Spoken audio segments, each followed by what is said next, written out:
자, 아까 수업 시간에 다 못했던 거 다시 해보도록 하겠습니다. 아까는 시간이 너무 부족해가지고 너무 빨리 진행한 것 같아요. 그죠? 다시 한번 요 뒤에부터 다시 한번 해볼까요? 우리, 여기에 이 위쪽에 있는 거를 NTD 프로세스라고 얘기를 했고, 그 다음에 이쪽에 있는 거를 NPD 프로세스. 스테이지 게이트 모델을 적용하는 관점에서 두 가지로 나눠서 적용을 해본 거죠. 그래서 앞에서 얘기했던 요런 것들이 기업에서 많이 활용을 하고 있는 신제품 개발에서의 스테이지 게이트 모델인데, 이거는 제품 개발에 관련된 것들이 주를 이루고 있다. 그래서 생각해보니 기술 개발도 새로운 신기술 개발할 때 그런 프로세스가 있어야 되지 않겠냐라고 해서 만들어진 게 NTD 프로세스라는 거고요.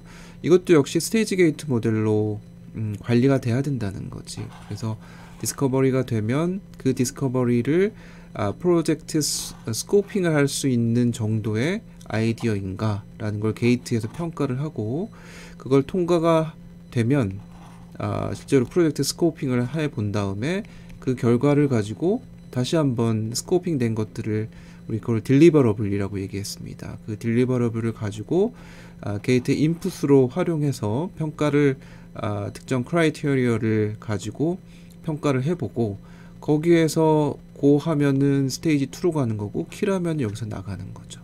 그래서 스테이지 2에서는 테크니컬 어세스먼트에서 이 기술 개발의 프로젝트가 어느 정도의 기술적인 그 수준 이런 것들을 높여줄 수 있을 것인가 라는 걸 여기서 평가를 해본 다음에 이거는 정말 기술 가치가 있는 건데 라는 것들이 나오게 되면 그 결과를 가지고 고할지 킬할지를 결정을 해주고, 그 다음에 기술 개발을 실제로 하는 거죠. 기술 개발에서 디테일드 인베스티게이션을 해서 이거의 기술적인 퍼포먼스 이런 것들을 평가를 해본 다음에 이거를 애플리케이션을 어떤 패스로 가게 할 건가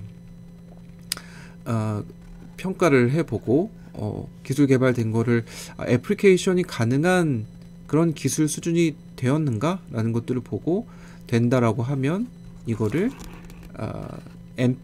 NPD 프로세스의 게이트 1으로 들어가서 스코핑, 그러니까 제품 개발의 스코핑을 할 수 있는지를 여기서 평가해 본 다음에, 역시 여기서도 고할지 킬할지를 결정하는 거죠. 이게 내려올 때 스테이지로 내려가는 게 아니고 여기서 게이트로 간다라는 거를 잘 보셔야 돼요. 그쵸? 이렇게 애플리케이션 해야 되겠다라는 결정이 되면, 그러면 그게 스코핑으로 갈 수 있는 거냐라는 걸 평가해보고, 그 다음에 얘는 중간에 얘네는 기술의 정의가 잘 돼 있어서 비즈니스 케이스로 들어갈 수 있도록 하는 그런 기술이다라고 하면 여기에서 평가해서 넘어가고, 이거는 이미 완성형 기술이어서 이걸 가지고 직접 제품 개발에 활용이 될 수 있는 거야 라고 하면 제품 개발에 들어갈 수 있는지를 평가해서 개발로 연결시켜주는 이런 식으로 두 개가 연결되어 있다, 이렇게 보시면 되겠습니다. 굉장히 중요한 부분이 스테이지 게이트 모델의 각각의 스테이지가 나눠져 있는데, 여기는 앞에서 얘기했던 스테이지하고는 조금 스테이지의 내용이 좀 다르긴 하지만 큰 틀에서 다 연결이 되어 있다라고 보면 되겠고요. 다만 이제 중요한 거는 타임하고 코스트죠. 각 스테이지가 걸리는 소요되는 시간이 이 뒤쪽으로 갈수록 훨씬 더 많은 기간이 걸린다는 거예요. 그리고 코스트도 처음에는 스케치하는 정도에서는 코스트가 많이 들어가진 않지만 기하급수적으로 exponentially increasing을 하다가 프로모션 로우치 마켓에서는 100만 달러, 여기는 100달러인데 100만 달러, 100만 달러가 아니지 1000만 달러로 늘어난다는 얘기니까, 결국은 단계별로 들어가는 코스트가 어느 정도가 되고 있는가라는, 이건 스테이지 개념이죠. 스테이지 요 스테이지가 여기에 연결이 되면 결국 뒤쪽으로 갈수록 코스트가 굉장히 많아지는 문제가 발생한다. 여기서 강조하고 싶은 얘기는 뭐겠어요? 그래서 스테이지 게이트 프로세스가 중요하다는 거지. 이게 처음에 잘 걸러내지 못하면 뒤쪽에 들어가는 비용들이 엄청나게 커지기 때문에 앞쪽에서 중요한 기술들을 걸러내지 못하면 기업한테 완전 재앙이 된다라는 거예요. 그래서 다른 프로젝트하고는 달리 스테이지 게이트 모델이 되게 중요한 거는 이 스테이지 게이트 모델에서 다루고자 하는 NPD 프로젝트가 실패할 확률이 되게 높다. failure rate이 굉장히 높다라는 거. 그리고 뒤쪽으로 갈수록 increasing cost가 존재한다. 그게 우리의 NPD 프로젝트의 특징 아니겠어요? 그래서 이런 프로세스를 잘 관리해야 되는 것이 특히 연구개발 같은 경우에는 앞쪽에서 디시전 메이킹을 하기 위한 툴들이 만들어지는 건데 여기에서 잘 걸리지 못하면 정말 엄한 프로젝트를 뒤쪽에 마켓 테스트나 또는 플랜트 빌딩 혹은 론치까지 가게 되면 기업에 주는 데미지가 너무나 크다. 그래서 요 앞 단계에서부터 차근차근 잘 관리가 되어야지 기업의 성공을 담보할 수 있다라고 보는 것이죠. 그래서 시간과 코스트가 스테이지를 지남에 따라서 에스컬레이션 되고 있기 때문에 이 스테이지 게이트 모델을 이용한다라는 것은 성공할 수 있는 이런 프로젝트들을 허락한다. 성공할 가능성이 높은 그런 프로젝트를 실행할 수 있도록 허락하는 그런 테크닉이기 때문에 기업한테는 되게 중요한 요소로 받아들여지고 있는 거고 기업들이 이런 모델들을 많이 도입을 해서 연구개발 또는 NPD 프로세스 관리를 하고 있다는 걸 잘 이해를 해주시기 바라겠습니다.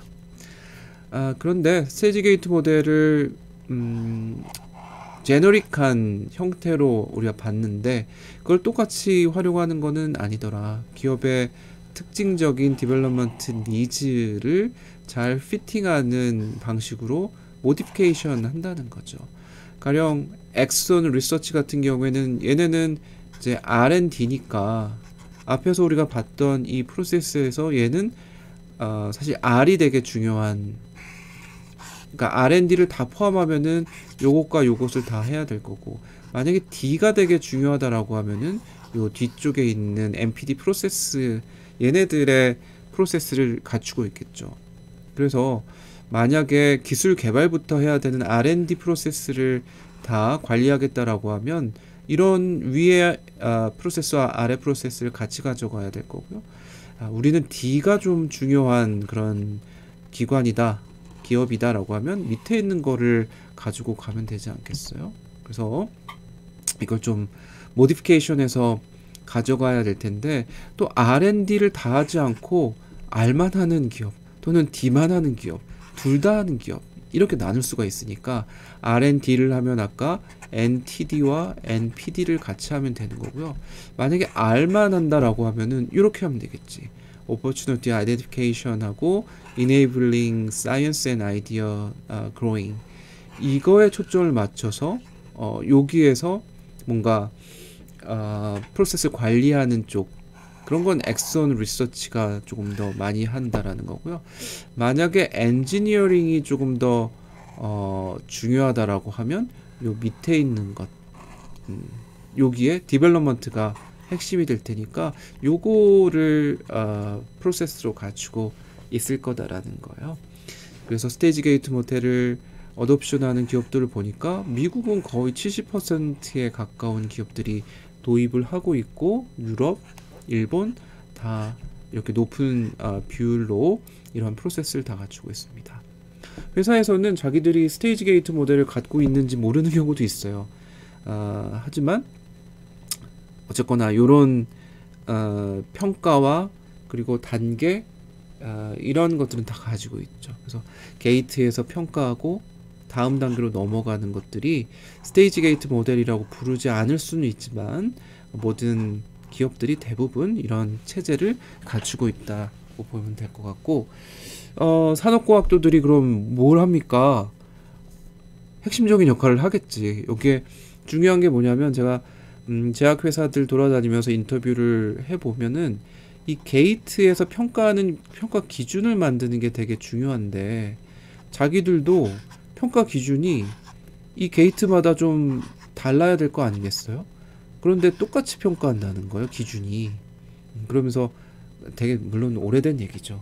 요즘은 제가 기업 다니면서 인터뷰를 그렇게 많이 하지는 않지만, 예전에 인터뷰 할 때 보면은 뭐 10년 전 얘기긴 한데, 이 평가 기준을 좀 자기네들이 다시 만들어서 갖추고 있어야 되겠다는 얘기를 많이 했는데, 그런 게 되게 중요하다. 그리고 산업과학도들이 이걸 해줘야 된다는 거예요. 산업과학도들은 모델링과 기준 세우는 걸 잘하는 거기 때문에, 여기에서 얘네들 어떻게 평가 기준을 만들 건가, 이 프로세스 전반적인 걸 어떻게 포뮬레이션 할 건가, 운영을 어떻게 할 건가, 이거를 산업과학도가 하지 누가 하겠어요.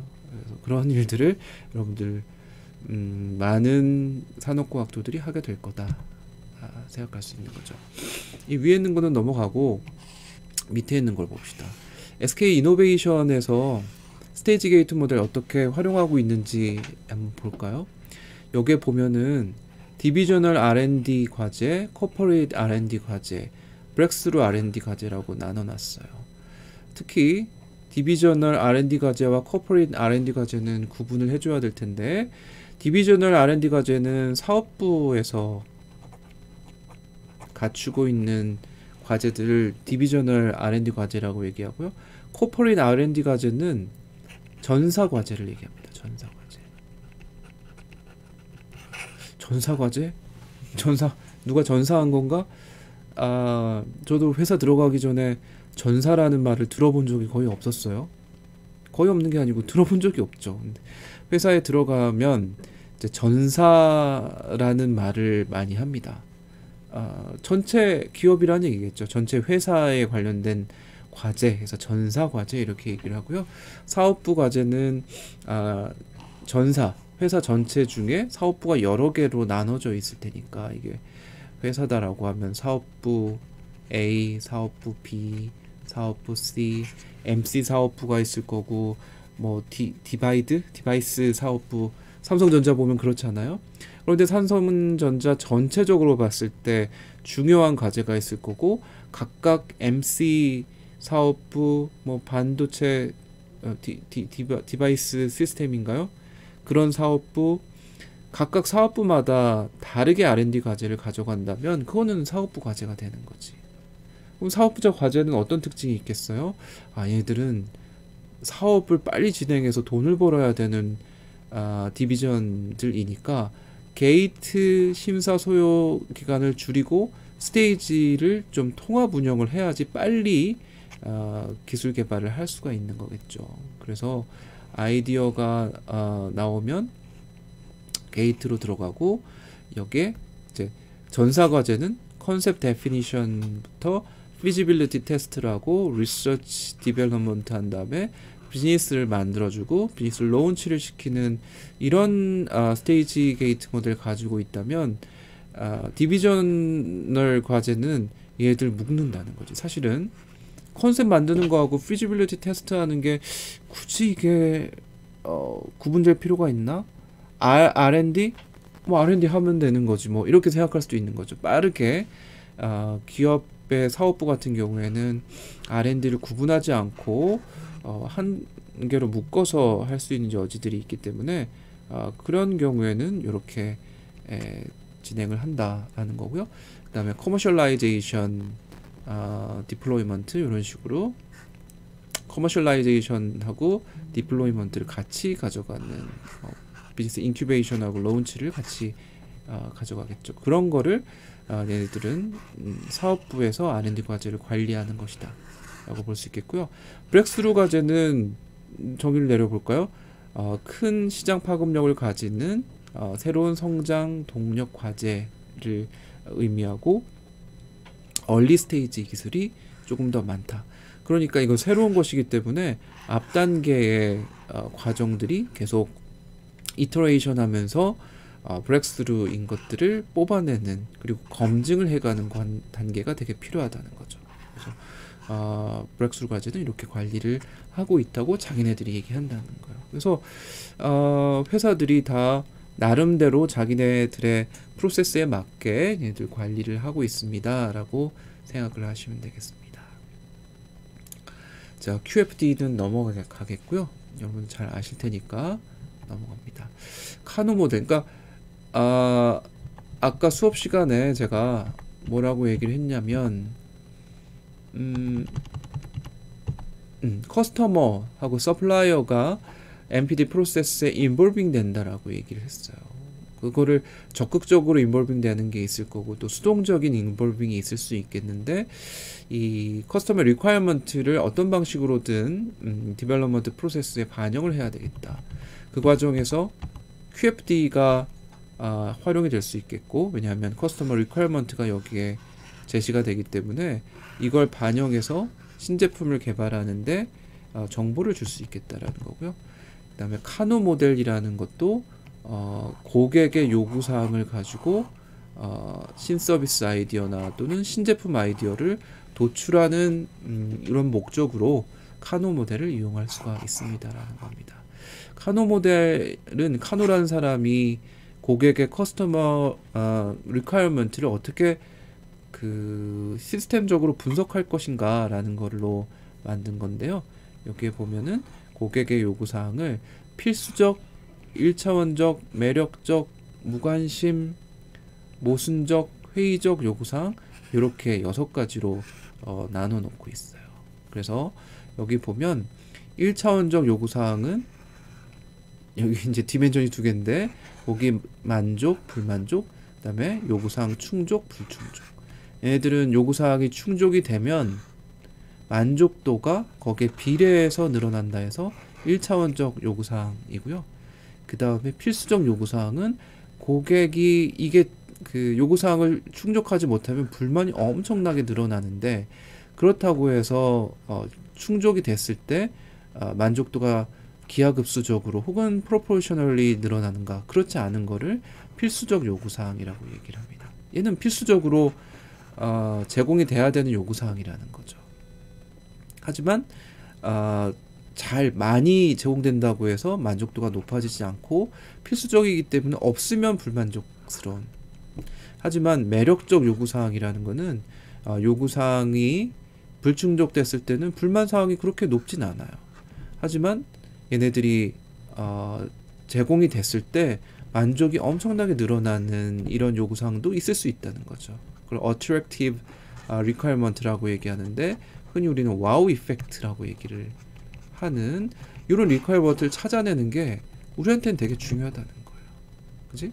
그러니까 신제품을 만들 때 고객들이 정말 와우하는 이 이펙트를 줄 수 있는 requirement가 어떤 게 있는가라는 걸 뽑아내는 것이 우리한테는 되게 중요한 얘기가 될 거다. 그래서 나머지는 그냥 넘어갑시다. 여기 3가지 필수적 요구사항, 1차원적 요구사항, 매력적 요구사항이 어떤 것인가 이걸 뽑아내는 게 우리한테 되게 중요한 거다. 이렇게 생각하면 되겠고요. 그거를 하기 위해서 고객의 반응을 조사하는 거죠. 펑셔널 양식은 제공이 됐을 때 만족도가 어떻습니까? 물어보는 거고요. 디스펑셔널이라는 거는 제공이 기능을 하지 않았을 때, 즉 제공이 되지 않았을 때 그러니까 거래 수수료가 낮으면 그 기능이 리퀘어먼트가 제공이 되는 거고요. 거래 수수료가 높으면 사실은 요구사항이 충족이 안 된 거죠. 그래서 충족이 안 됐을 때 어떻게 느낍니까? 라고 물어본다는 거예요. 이런 식으로 설문을 하게 되면은 여기에 보면 1차원적인 요구사항은 제공이 되면 만족도도 높아지고 근데 제공이 안 되면 만족도가 낮아지는, 불만사항이 높아지는, 그러니까 얘네들은 1차원적인 요구사항이 되겠죠. 그죠? 그리고 반대로 이건 일종의 역함수인데 제공이 1번 5번을 봅시다. 저거 봅시다. 제공이 됐을 때 좋아하면 1점, 아주 싫어하면은 5점이니까 제공이 됐을 때 아주 좋고 제공이 안 됐을 때 아주 안 좋은 게 요 케이스고요. 반대로 어떤 거는 제공이 됐을 때 아주 안 좋고 제공이 안 됐을 때 아주 좋은 게 있을 수도 있다는 거지. 이건 반대 역함수라고 해야 될까? 그런 것도 어쨌든 1차원적이기 때문에 1차원적 요구사항이라고 보는 거고요. 그 다음에 필수적 요구사항은 제공이 됐는데 그다지 사람들이 만족도가 그다지 커지진 않는데 제공이 안 됐을 때 불만사항이 엄청나게 높아지는 요구사항들, 이런 거를 필수적 요구사항이라 하고, 제공이 안 됐을 때는 뭐 그냥 만족도가 그저 그런데 제공이 되면 엄청나게 만족도가 높아지는 요소들, 여기에 속해 있으면 그거를 우리는 매력적 요구사항 이렇게 얘기를 합니다. 그래서 요구사항 각각을 사람들한테 한 30명한테 물어봤을 때 요구사항 1번이 어디에 속했는가, 30명 중에 24명이 1차원적 요구사항이라고 얘기했는데 라고 하면 O. 두 번째 요구사항 봤더니만 30명 중에 28명이 필수적 요구사항이라고 했네, 그럼 M. 이런 식으로 해서 고객의 의견을 받아들여서 그 리퀘어먼트를 신제품 개발하는데 적용시켜주는 방법, 이거를 우리는 카노 모델이라고 얘기를 한다는 거죠.